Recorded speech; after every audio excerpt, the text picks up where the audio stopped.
Welcome back to NewOrleans.Football presented by PJ's Coffee. The Saints won a game 17-7 over Carolina. Big win for them. Tyler Shough looked great in his second start of his career. Really put together a nice game, really built some promise out there in Carolina, and the Saints get their second win of the season. So positive vibes for this team heading into the bye week, and I think it was a needed victory for them. Obviously, there's impact to the draft status or whatever. I don't think you really worry about that right now. Get some positive momentum. They go into the bye, they can work on fixing some stuff, and then they come out of it and they host Atlanta on the other side of that bye. So big game for them, big win for them. And if you're looking to buy a new car, make sure you're buying it from my guy, Matt Bowers. He will get you the best prices, best customer care, best of everything. Make sure you hit up Matt at one of his many locations. And of course, we're coming to you from the Ochsner Andrews Institute podcast studio. We're going to talk about everything on today's show. Tripp's going to join us from Carolina. We're going to break it all down. The Shough, the 3 up, 3 down, get to the question of the day. And if you want to celebrate your fandom beyond the field, Keesler Federal is proud to be the official credit union sponsor of the New Orleans Saints. They're a not-for-profit organization, meaning that their members always come first. You can enjoy better fees, lower rates, and everything else Saints fans need to help you get one step closer to living your dreams. That's Keesler Federal, the official credit union sponsor of the New Orleans Saints. First topic today is presented by Shough Insurance, the Earhart Agency. Make sure you are calling the Earhart branch of that agency. They're the ones that I work with personally. They'll get you right. Man, Tyler Shough really, I think, put together some real hope, and we're gonna be on this through basically the whole entire freaking first half of this show, because I think nothing else is more important than that. And we saw some glimmers of hope last week, and we saw him today. One game doesn't define a career, positively, negatively, whatever. But all you can do is kind of play the games in the order that they come up. And I thought last week against the Rams, the circumstances weren't even like there for him to really put it together, show what he can do. I thought it was kind of an unfair evaluation of him. In this game today, man, he was doing it. I mean, he was operating on third down, elevating them on those gotta have it situations that I don't think they were getting before. He was navigating the pocket well. He looked confident in there. There was no panic. There was no jitter. It was just Tyler Shough standing in there, making plays, being aggressive, going down the field. I don't have anything to nitpick about it. I thought it was an outstanding performance. The obvious thing here is by the end of the season, we want to know whether they need to draft a guy or not. And it's too soon to say that after one game, but holy crap, like this was about as good of a game that you could hope for from your rookie quarterback in his second start. 19 for 27, 282, 2 touchdowns, just operated confidently, put everything together and was playing well. And, I've been out looking at these guys. I went out and I watched Fernando Mendoza in person. I watched Dante Moore in person. I watched Ty Simpson in person. I went and watched Lenore Sellers in person. I've seen Carson Beck in person. I've seen them all. Like, I've been going out there and I've been looking at them because that's what this season's about. Like, when you get to the end of it, do you have your guy or do you not? And do you need to draft one? So, like, when we're talking about this stuff, like, we, like NOF, like, we actually have a full scope of like what we're saying, because we've been putting in the work to make these comparisons. And like the thing where I'm at with it, even before today's game, is that out of all the guys I've seen, I went and saw Julian Sayin too from Ohio State. Out of all the guys that, and he's not draft eligible, but I was up there to see Reese, and that brings me to my point. Out of all these guys that I've went and looked at, there hasn't been a single one where I was like, I have to have him with the top 5 pick, except for Arvell Reese, the pass rusher from Ohio State, linebacker from Ohio State, can pass rush, can rush the passer, can kind of do everything, a Jeremy Collins type prospect. And the thing about it is if you get to the end of this season and you don't have to draft a quarterback, and like, let's not even get to the point where like, yes, you have your guy. Let's just say he's good enough, like, to be your guy for now. If you can get to that point, you can keep building your team with a benefit. If you get to the end of the season, you have your guy, like, oh my God, you're so far ahead in this rebuild. It would be unbelievable. We don't know that yet, obviously. But what Tyler Shough did today is he showed he can play in this league against an NFL defense He can operate. He can elevate you on third down, and he can put together a game, and you can win a game. And I'm going to say you can win a game because of him. I think they won this game.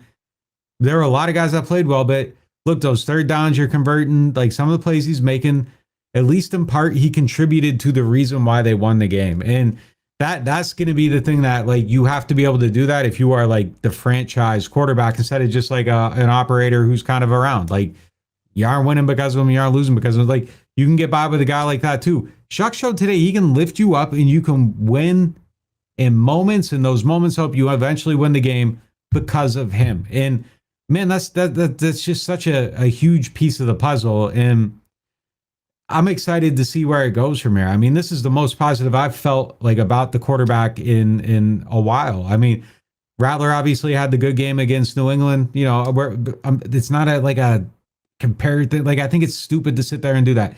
Either you have the guy or you don't. They've moved on. This is a guy that's playing. I'm not going to spend the whole year making qualifiers every time we talk about a guy.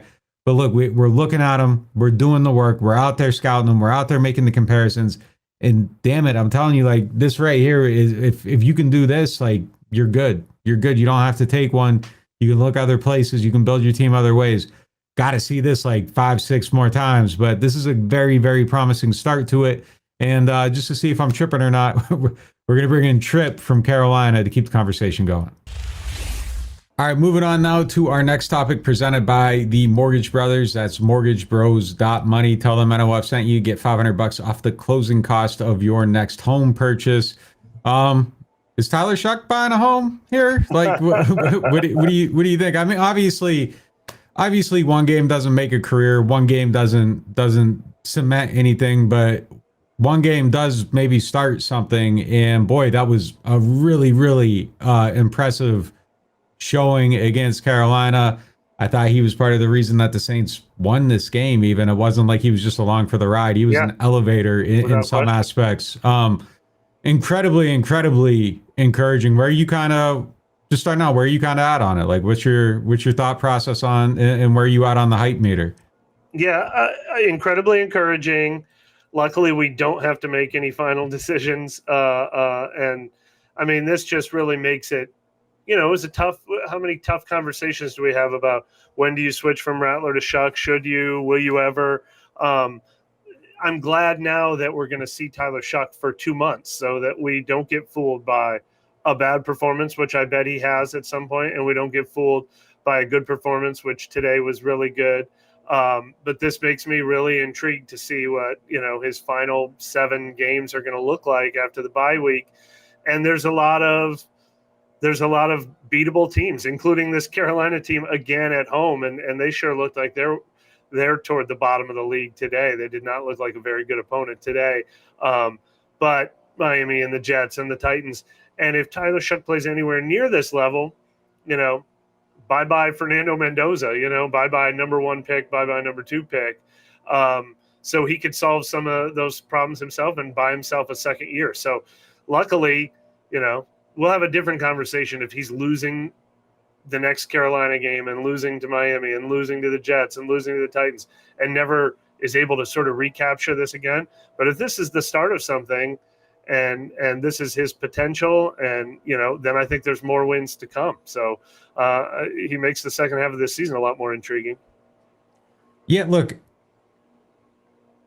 I don't want to make too much of anything, and I don't want to undersell anything either, but I am like extremely comfortable saying that this side of whatever, let's just include the young guys, because I don't know where to put Derek Carr, Taysom Hill, Andy Dalton, whatever in it. But like outside of the young guys, yeah, this is the best 4-quarter performance that I've seen put together. And I would say second on that list is Rattler's New England game. I thought that was a really good game. I think the difference between the two for me is, again, I thought that Shough did some things to lift the team beyond when stuff was breaking down. There were some third down throws. And I hate to even frame the conversation like that, because I think it's just ugly and nasty to have to like put one guy down to put one up or whatever. Like, I think they both had 2 really good games.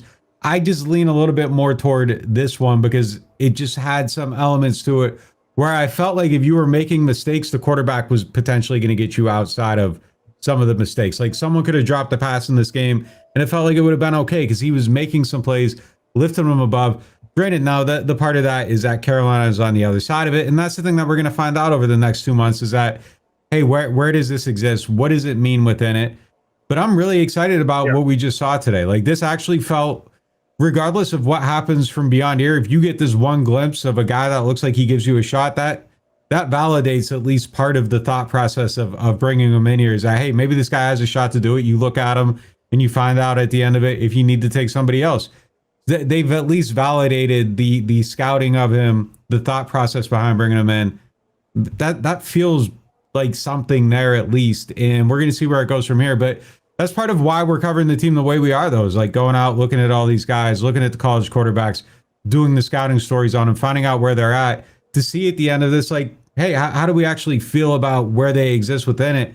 But, what we saw today versus what you're seeing on Saturdays, like the thing on Saturday isn't good enough to overcome what you just saw today. So like if this is like a baseline, and there's probably going to be some good and there's going to be some bad, but like if you exist somewhere within kind of what he's showing today, these guys over here, there isn't Joe Burrow over here. Like, so him playing like this, like that would be enough to kind of keep your eyes on the prize for now. Today was special though, man. Like this was like in the juxtaposition between like the last time they left Carolina versus like this time is just stunning. Like it's just last time was the end of something. This could possibly be like you're looking at like, hey, like what's down this path? Like it feels at least there's a little bit of hope for the first time, probably in like a year. And again, it could dissipate next week or 2 weeks from now in a moment when they go play Atlanta. That you're talking about hope the week after they just traded away Rashid Shaheed, and they became sellers at the trade deadline. Which is really crazy, that juxtaposition. But yeah, look, my only hesitation from the anointing is, well, there's no anointing. Well, yeah. Well, you know what I mean. But is that they only scored 17 points in this game, and I'm trying to think, okay, what if they had lost this game 34-17 because the run game wasn't helping and the defense wasn't playing good and Carolina wasn't lousy? Did he have 35 points in him? He didn't need it, but there were a lot of drives that stalled around midfield and stalled at the 40 and stuff. So are we giving him a ton of credit for only 2 touchdown drives? But it felt like every quarter of this game, he was doing what needed to be done. He was making the plays when he had to, 3rd and 12 conversions when he had to, touchdowns when he had to, keeping the drive alive when he had to, running out the last 6 minutes of the clock when he had to, and never put him in danger, never let Carolina back into the game by making a mistake. So he sure did pass a lot of tests today. Yeah, I mean, look, I think he kind of elevated them to a place to where they got 17 points because of him, because like that third down was kind of cooked on the first drive, and he got them through that, climbed the pocket, made a play, got them down the field. And then also, look, the other thing I would say is that like I don't think he can control them, deciding to kick a field goal from the 2-yard line. Like that, there's nothing he can do about that. Like, would they have scored there? I don't know. Like, there are a couple times Taysom out early downs, and then they send him out there and they put him in a bad situation to where, now they're asking him to dig him out on 4th down, and maybe it doesn't work. But yeah, look, they scored 17 points in a game. At some point, that's going to have to be way more. But I think just independent of the result, and again, this is like super cynical and super like way on the other side of it and not being attached to it. Boy, if he had played like this in this game and they lost, I might even feel even better about it, because now you're still in possession of that number 1 pick, and you might have an answer at quarterback. And now like finishing the season at number 1 and feeling good about Tyler Shough is the ultimate win. Yeah. The ultimate, because now you're trading back and you're doing whatever. So. Yeah, look, I think he played well. I think everything that was controllable by him, like he really kind of handled extremely, extremely well. I can't, like, there isn't really even anything here for me to kind of nitpick around it. I thought they looked pretty good at all. Just continuing this conversation presented by Bobby Aber's Cajun Can-Am Restaurant. I mean, I don't know, it kind of seems self-evident, but like how do you build on it? Like what are you looking to see next? Well, first of all, what I was going to say is my favorite part of Tyler Shough's performance and what I'm focusing, most of my story on is the third reads, the scramble, the keep him plays alive, the pocket collapses around him. He moves and makes a play happen, even to stay out of trouble when he got that ball to throw it away at Devin Neal's feet and prevent a safety. Those are the things you would wonder, can any rookie do? Can anyone making their second career start do? But especially as you've noted, when you did your scouting on him, is he going to get himself into trouble sometimes when there's pressure around him? So that's if everything went super smooth, he would look even better, because he looked at his best when he was having to sort of adapt on the fly. So that's incredibly encouraging, just how poised and smooth he looks already. That is not supposed to be the advantage he had as the inexperienced guy. Where does he go from here? I mean, I think it lights a fire under the team. Now, again, we're always kind of torn on this. Are they going to finish with 5 wins, because they're going to catch fire in the second half of the season when the schedule's easier? But, I mean, we saw, a thrilled Justin Reed, a thrilled Cam Jordan, a thrilled Nathan Shepard in the locker room among so many other guys. Things had turned really dark. I'm really surprised the team overall, had this type of energy and this type of performance in them. But this is gonna light a fire. They're gonna feel like they have a second half to play for. I kind of said the Carolina Panthers were the model for this season. If they found their quarterback and they wanted the rebuild to happen fast, they could go 1-7 in the first half of the season and 4-5 in the second half of the season, like Carolina did last year. That's entirely possible for this team. It's maybe not the best way to build a team long term, but it could be a way this season goes if this really was the start of something. I think the team is going to try for that. Yeah. Look, you just made the point. Like I thought the stuff in the pocket was super, super encouraging, because like that is kind of the thing with him. Like when you go through, and I think the thing we were saying, like right after or leading up to the draft, when we were talking about him, it was like, hey, like his 10 best plays are probably better than anybody's 10 best plays, and his 5 worst plays might be worse than anybody's 5 worst plays. Can you eliminate that and get to the middle? That's kind of the thing. Today, he looked like a guy that was like incredibly confident in the pocket.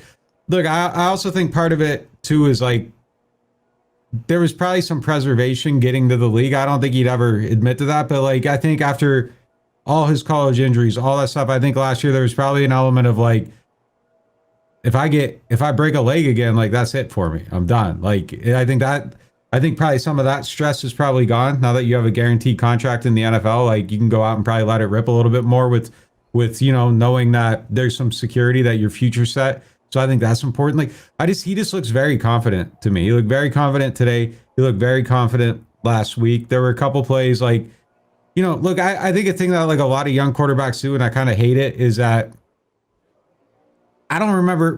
Drew used to do it too, though. I remember there were a couple times against Tampa Bay. I think he did it like 3 times in a game and like fumbled twice, like trying to get rid of it as he was getting hit. So like, that's kind of where the line comes, and I think that's where Tyler gets himself in trouble. Is like when he's about to take a sack, he tries to avoid it sometimes, and I think that's how some of that stuff happens. That's how the play at Louisville happened.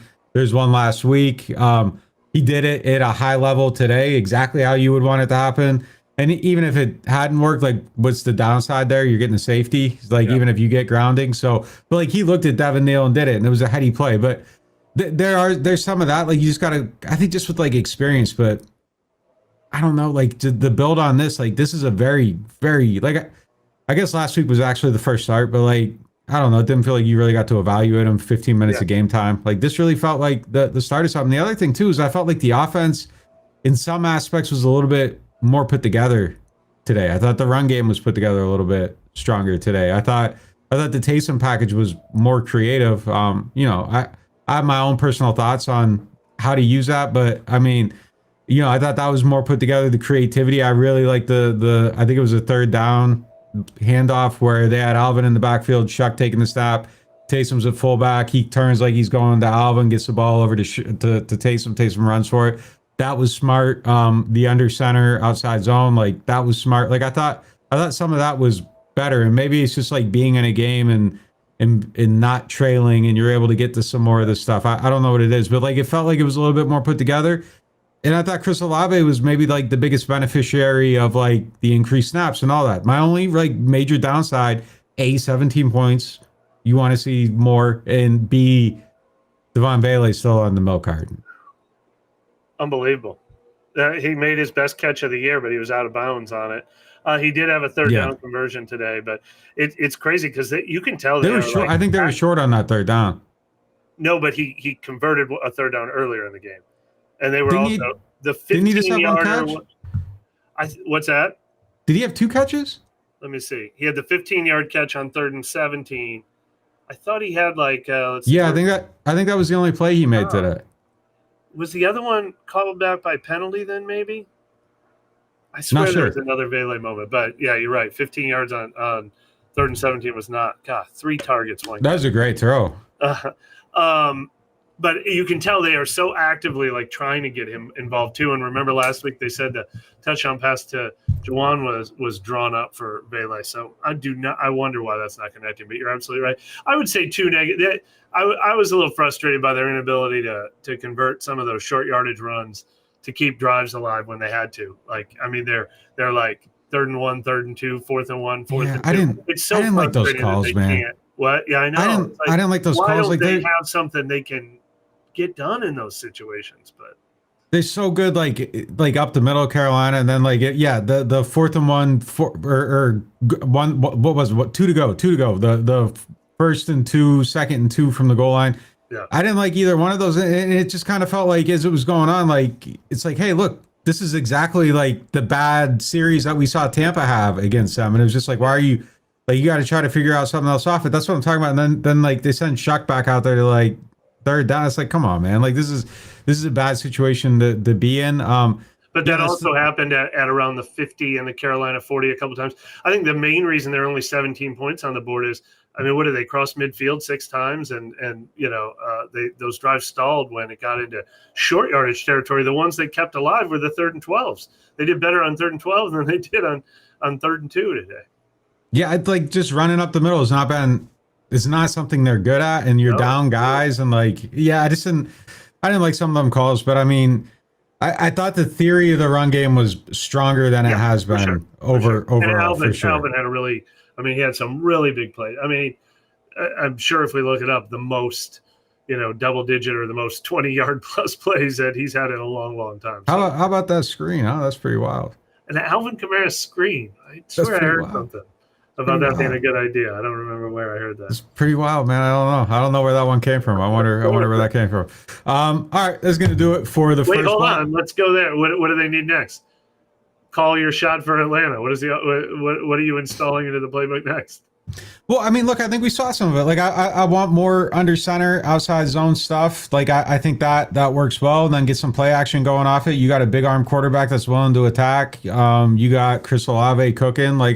I think that could open up even more. And I think that could even get a little bit more creative. It kind of felt, and my initial impression might be way off. We'll go through and look at it again, but it kind of felt like it was a lot of just first down usage there from under center. I think you can mix some of that in more and kind of blend both of these worlds. This team's still really good at running outside zone.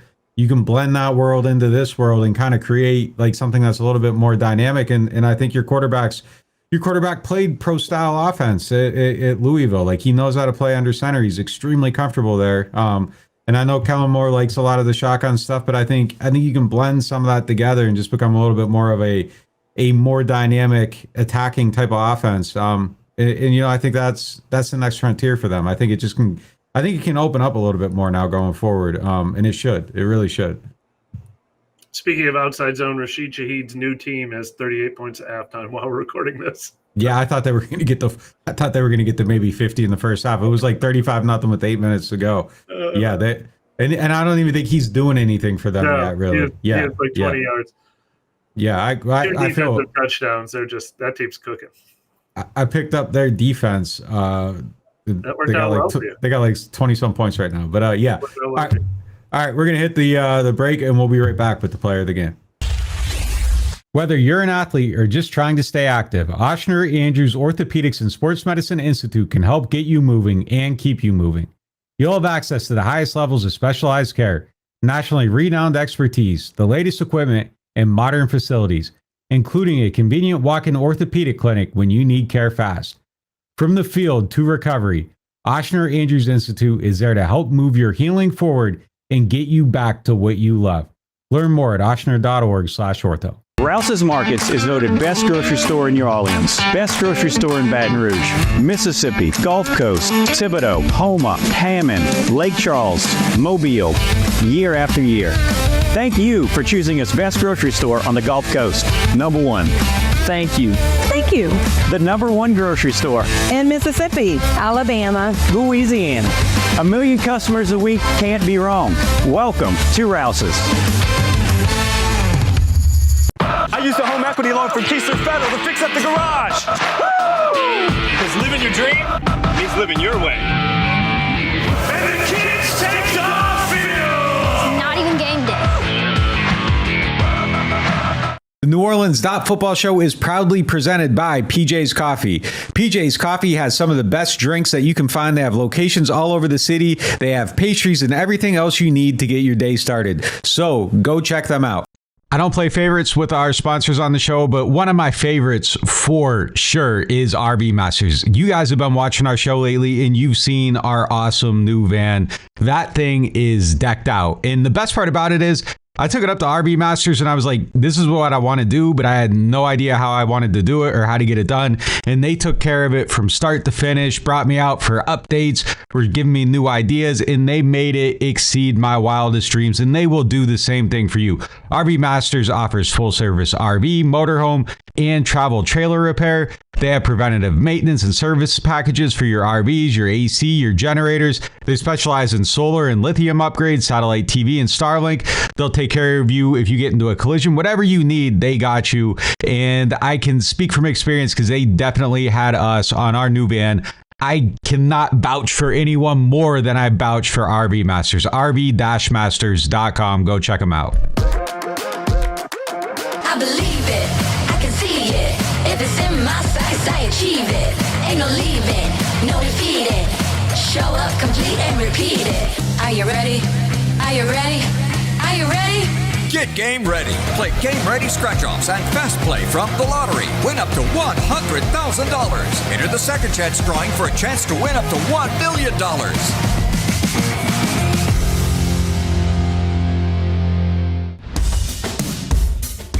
Yeah, they want me to quit, I can't stop it.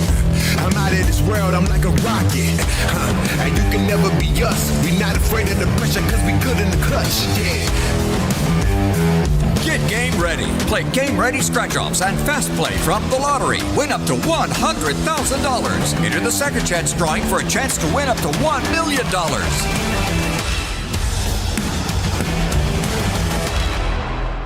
Shough Insurance, the Earhart Agency, is a longtime partner on this podcast. But the truth is, I was advertising them to my friends and everybody I knew long before they ever jumped on this show. And I'm going to tell you why.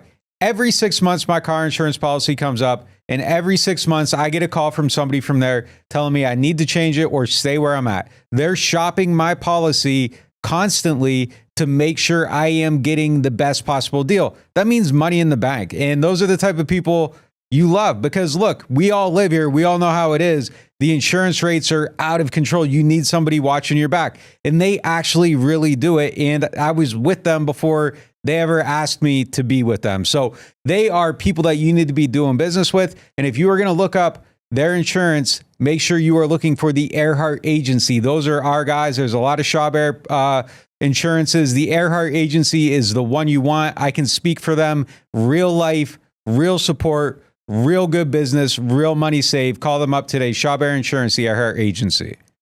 Hardhide flavored whiskey, Ponchatoula strawberry, and Chilton County peaches in your favorite bars, stores, and restaurants. Hardhide Chilton County Peach Whiskey is a blend of aged wheat whiskey, light American whiskey, and fresh Chilton County peaches from Alabama's Durbin Family Farms.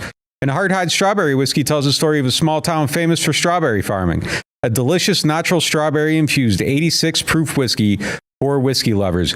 Just look for the red and orange bottles in your favorite stores, bars, and restaurants. Welcome back to NewOrleans.Football. It is now time for the Hardhide Player of the Game. And obviously the Hardhide Player of the Game is Nathan Shepard. No, it's Tyler Shough. Tyler Shough is obviously the guy, 19 for 27, 282, 2 touchdowns. brought hope back. He put hope into a hopeless season today. And who knows if it's going to last or not? But man, it's nice to see it, and it's nice to feel excited about it. It's nice to have the bye week on positive vibes. It's nice to be optimistic about things and see how it's going. And just the way he attacked the field, the back shoulder throw to Olave, extending the pocket, hitting throws on the run. Like there was one where he was on third down and he goes out to the right and he hits the throw through a lane that he created. He just did a lot of stuff today that I thought was pretty impressive, pretty high level. No question, the player of the game. What a way to kind of get this journey started with him. Obviously, it started last week. Like I said, didn't feel like a real evaluation. This one feels real, and it feels like, man, they got a guy. Like it feels like they might have a guy. He's starting a conversation at least. Don't want to get too ahead of myself, obviously, because it's quarterback position. People watch you, you find out.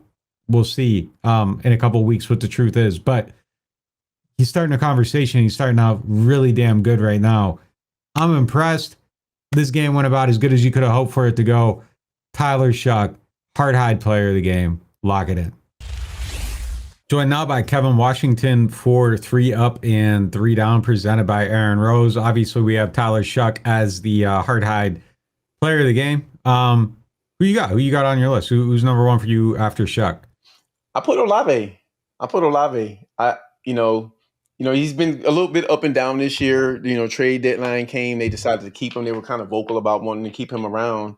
And, I just think that he came to play football today. I mean, the catch at the end of the game, like the one-hand catch, I love the throw. I love the catch. I like the aggressiveness. I like the rapport that maybe Shough and Olave have already. I think he went for 103 today. He had the long touchdown. He made a couple of other plays. I just thought that he was, if you're gonna keep him after the trade deadline and not trade him, and he was one of the best assets you have, you want to see something good come of that and him produce. And I thought he brought it today. I mean, young quarterback. You've seen guys kind of like drop balls and all this other stuff, and I just didn't. He had it on his mind today. Good game from him. They're going to need more of that. He's their best receiver, and props to him. Good game from 12. Yeah, for me, I'm going Nathan Shepard, top of the list. He had the block field goal, a really stupid kind of roll there that you can lose the ball on a block field goal. I had no idea that was even possible. Yeah, I know, right? We're finding out new things all over the place. And he had the pass rush that looked good too. Like he just had a game. He's had an impactful game, and he's kind of had an impactful season. And there's really not a good moment to like highlight him, like when you're losing every single game and nothing's going right. But I thought today was a day where he popped a little bit. I think there were other guys that probably even played better than him, but I think he deserves to be singled out just as being like a very good role player who's kind of stepped up week after week, just really hasn't had a moment to pop. And, I thought today was his opportunity to pop off a little bit. Yeah, definitely made a couple of splash plays too. Big time splash plays, stop a drive, and then field goal, whatever. Another guy I got on the list, I put DeMario on there. I mean, I don't know what else to say about him, man. I mean, we was having he was telling us, just like his motivation during the live stream, and it was just like, man, he's just like he's playing like he plays regardless of the situation around him, right? Or at least his mentality is, and so. But again, just like in the run game, I think I saw him on the blitz if I remember correctly. Obviously, the interception that was taken back at the beginning of the game. So, your veterans in tough times, you like to see them being consistent, and that's what he's been, man. Just being consistent. The play is not the same, but he's bringing it, right? And you can feel him bringing it. And so, I just thought he had a good game today. Yeah, right along with them, this is a really good running team, and they didn't run the ball very well today, Carolina. And it felt like every time DeMario wasn't making a play, Pete Werner was making a play, and it just felt like he was getting all the tackles, cleaning everything up. Thought he played well, and then Danny Stutzman too. I don't think we're going to get to him, but there was a play that really kind of popped for him too in the run game. So I just think their linebackers just flowed and made a lot of plays today, and I think they were really kind of the key to shutting down that Carolina run game. Also, getting the lead helps with that as well. Big time, right? Yeah, imagine that. Another guy I put on the list, just stay on the defensive side a little bit. I put Staley on the list, man. The first drive, I thought they moved the ball with a little ease. The Saints came up with the turnover play, but then it got called back, and from then on, he just he just proceeded to play defense. He just proceeded to call good defense for the rest of the game. He kept the run game in check. His running back, he's been a little hurt. I think he had a quad, but he didn't allow him to hurt him all game. I thought they got interceptions. They did some things with some pressure. I thought that he brought Alante, who's someone else. I'll just bundle them together. I thought Alante made a few plays today, so I will put him maybe put him in my up. Hopefully I can take one from you. But yeah, just being different, right? Stopping the run and get into some advantageous down and distances. And I thought that just across the board, I thought the defense was better in all areas today. Coverage, stopping the run, first level, second level, pass rush, everything. So, and that starts with the defensive coordinator. So Staley's definitely my up. Can we put Juwan Johnson on there? That's my other one. Yeah, that's my other one. 4 catches, 92 yards, touchdown, just kind of stepped up, made plays when they needed them to make plays. And obviously we started this with Olave, just 2 guys that have kind of caught some criticism, and boy, like they get in there with a quarterback that's kind of attacking a little bit, and some of those opportunities increase. I thought he played a good game today. Yeah. Last guy, ammo? Last guy. Okay. Last guy I got on the list. I put Alvin on there. I mean, I think he ran for 84, 85 yards. Taysom took 83. Yeah, 83. Yeah, okay. And then he had screen. Imagine that. Alvin caught a screen, right? They use him in the pass game. Like I know someone that's been asking for that. He might be recording with me. And so I just thought that just getting him going. And I mean, listen, we know who the player of the game is. I thought all of this was enabled by Tyler Shough's play.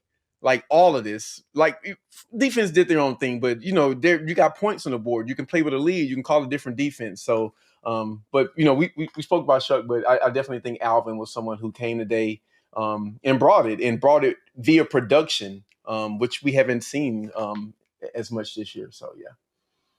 Yeah, I mean, like the design of the run game as a whole, like I've been really, really critical of it. And today they did a lot of the stuff that made sense. Like they got under center. They were handing the ball off from that. I thought, I have my thoughts on the usefulness of some of the Taysom stuff, just given that you're trying to develop a team. But I thought that was put together really well.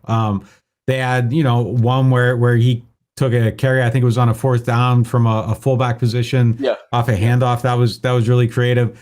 They kept Shough out there for some of the Taysom run. So I even thought that package was put together better than it was. I just felt like the run game as a whole was kind of cohesive, and it looked good. It made sense. Obviously, I don't think they're hitting on all cylinders yet from that aspect. They averaged 3.8 a carry with Alvin in there, but definitely the run game as a whole. I think this was probably, since the Buffalo game, the best that we've kind of seen that picture come together. A couple other guys I want to highlight just real quick. I thought Alante Taylor played a good game. They had him attacking. He got an interception, was kind of thrown right to him, but he took advantage of his plays. I thought Stallbird had a couple of plays in this game, going back to another linebacker. I don't know that we got to dwindle on the downs too much, but I'm just gonna introduce a couple here, and you can tell me if you got any of your own or any pushback on any of these. The punter had a bad punt, so that's kind of one. Fortner with that weird snap that kind of didn't get off. That I thought Fortner played fine the whole game. Just that kind of moment, was something that I didn't think was great. And I think that's really kind of it for me. Yeah, I mean, I didn't really have any real downs. I would say that they went into the game saying Vele this, Vele that. We want to get Vele in the game. Vele, more Vele. What? I didn't see no Vele, right? And so when they plan to incorporate you into the game plan and you're still not productive, to me, that's I think that tells me a little something. So if I had to think of someone, I would think of him. And I thought there were a few moments today where Kellen Moore came short as an offensive play caller, and maybe even a little bit as a head coach. I thought the first now they won, so I guess he was right, but I thought the first field goal, instead of going for it, I thought that was a little bit of an interesting decision. And I thought he shut down a couple of drives with just some of the play calling and just some of the rhythm stuff. I think some of the decisions that he made took the offense out of rhythm at times. Shough would come in on 2nd and 10, because it was a bad play on 1st down where he wasn't on the field. So I thought that there was just some things they got to clean up there, but he had Shough playing well. So not a real down, but just some things to keep an eye on. Yeah, I agree with all that. All right, we're going to hit a quick break, and we'll be back with the question of the day. Big news from the home team, introducing our newest sponsor, the Mortgage Brothers. With over 30 years of combined experience, the Mortgage Brothers are the quarterbacks of home lending, calling the right plays to get you across the goal line. Whether you're a first-time buyer or a seasoned vet, they'll coach you through every down and make sure you feel like part of the team. They're backed by Cross Country Mortgage, the #1 retail lender in the nation, so there's no loan playbook they can't run. FHA, VA, conventional, RD, and more. They're lifelong season ticket holders, local guys who know the field and your market, and their online application takes less than 10 minutes. Why fumble your mortgage with some online lender who's never even watched your team play? Stick with the Mortgage Brothers, the trusted pros who play to win. Mention NOF and get $500 back in lender credit toward your closing costs. That's money back in your pocket when it counts. Visit mortgagebros.money and start shopping with confidence. Because with Mortgage Brothers, it's always no flags, no fumbles, just smooth closings every single time. Score big with kickoff combos at New Orleans Hamburger and Seafood Company. Don't pass on your choice of our seafood combos or our slider specials. Served with a side of garlic herb fries. Run in now for specials starting at $9.99 at New Orleans Hamburger and Seafood Company. I got hurt in a car wreck. Why should I get Gordon? Because when you're hurt, you need money. And I fight for the people of Southeast Louisiana every day. I got a client who injured their neck in a car wreck, $250,000. Another client was hit by a big truck and needed back surgery. I got them $700,000, and they deserved every single penny. That's what I'm talking about. Why wouldn't I get Gordon? If you've been hurt in a car wreck, just call me, New Orleans. Get it done. Call 504-800-8888. You ever take a bite of something and immediately think, yeah, I'm coming back for this? Bobby Hebert's Cajun Cannon Restaurant just added some new dishes, and man, they crushed it. The shrimp and crawfish pistolettes, golden and stuffed with bold Cajun flavor. Fried oyster tacos, crispy, fresh with the perfect kick. And the soft shell crab Alfredo, creamy, rich, and absolutely worth the order. They're open 7 days a week, and they deliver late. Bobby Hebert's Cajun Cannon Restaurant. Delicious food, superior service. Whether you are a local New Orleanian or a fan in town for the game, get your pre- and post-game fired up at Aaron Rose. Local chaos and local love for the black and gold. Wake up and live with daily drink specials, mimosas, screwdrivers, Bloody Marys, and hot or frozen Irish coffees, all just $3 or $4 between 10 a.m. to 2 p.m. Aaron Rose, half a block from Bourbon Street in the French Quarter, 811 Conti Street. Attention Saints fans, don't let pests and termites invade your home field. Trust the team at Red Pest Solutions to tackle those unwelcome visitors. Call the Red Man today for unbeatable pest and termite control. Score peace with no pest. Visit redpest.com, REDDPEST.com. Welcome back to NewOrleans.Football. It is now time for the Get Gordon question of the day, presented by Gordon McKernan Injury Attorneys. If you need help, make sure you get Gordon. Today's question comes from Jared Braxton. He said, what are the odds that the Saints will continue to trade players once the season is over? For example, would they ship players like Ruiz, Johnson, Granderson, or Warner if they wanted additional draft picks and other teams are interested?